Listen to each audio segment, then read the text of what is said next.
मौलवी भी तो दीन को ही बेच रहा है। नमाज पढ़ाना सवाब का काम है, पैसे क्यों लेते हैं? अजीब बात कर रहे हैं आप। मौलवी नमाज पढ़ा रहा है, सवाब का काम है, तो मौलवी फ्री करे, दीन बेच रहा है पैसे अगर ले रहा है तो। भाई कुरान पढ़ना पढ़ाना सवाब का काम है ना, तो जो कुरान छापने वाली कंपनी है वो फ्री में तो नहीं देती है आपको कुरान, वो पैसे लेती हैं, वो कागज के पैसे लेती हैं, वो छपाई के पैसे लेती हैं।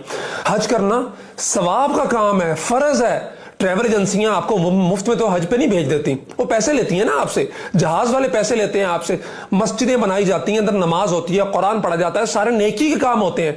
लेकिन मिस्त्री मस्जिद बनाने के पैसे लेता है, मस्जिद में लगने वाली सीमेंट के आप पैसे देते हैं, सरिये के पैसे देते हैं, मजदूरों को आप पैसे देते हैं। शादी आधा ईमान है, निकाह सुन्नत है, दीन का हिस्सा है। लेकिन बेद छुआरों से लेके, कपड़ों से लेके, कैटरिंग वालों से लेके, शादी हाल वालों पे लाखों रुपए आप लुटा देते हैं।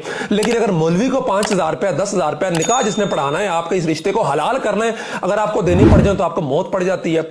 अजीब बात कर रहे हैं आप। मौलवी हमारी नजरियाती सरहदों का मुहाफिज है, हमारे ईमान की फिक्र कर रहा है, हमारे दीन की फिक्र कर रहा है, तो उसका जो टाइम वो दे रहा है दीन के लिए, मस्जिद के लिए, पाबंद होकर बैठा है आपकी नमाज पढ़ाने के लिए, जनाजे पढ़ाने के लिए, आपके साथ दीनी मामलात के अंदर ताउन करने के लिए, तो उसका नफा पूरा करना भी आपकी जिम्मेदारी है।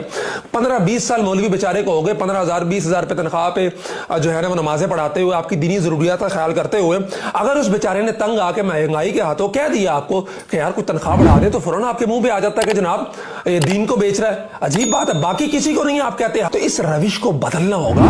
वो अपनी सर्विसेज दे रहा है, वो टाइम दे रहा है, वो आपके लिए पाबंद होकर बैठा हुआ है, तो इसलिए उसकी जरूरियात का ख्याल रखना है आपकी जिम्मेदारी। आप ये नहीं कह सकते कि वो दीन को बेच रहा है। अगर मौलवी दीन को बेच रहा है तो फिर हज सर्विसेज वाले दीन को बेच रहे हैं, फिर मस्जिद में बनाने वाले दीन को बेच रहे हैं, फिर वापडा वाले दीन को बेच रहे हैं जो मस्जिद में बिजली दे रहे हैं, फ्री दे ना, दीन का काम हो रहा है, वहां पे नमाजें पढ़ी जा रही हैं, वहां पे तो बच्चे कुरान पढ़ रहे हैं, मदारिस की बिजली फ्री कर दें आप, फिर वापडा दीन को नहीं बेच रहा।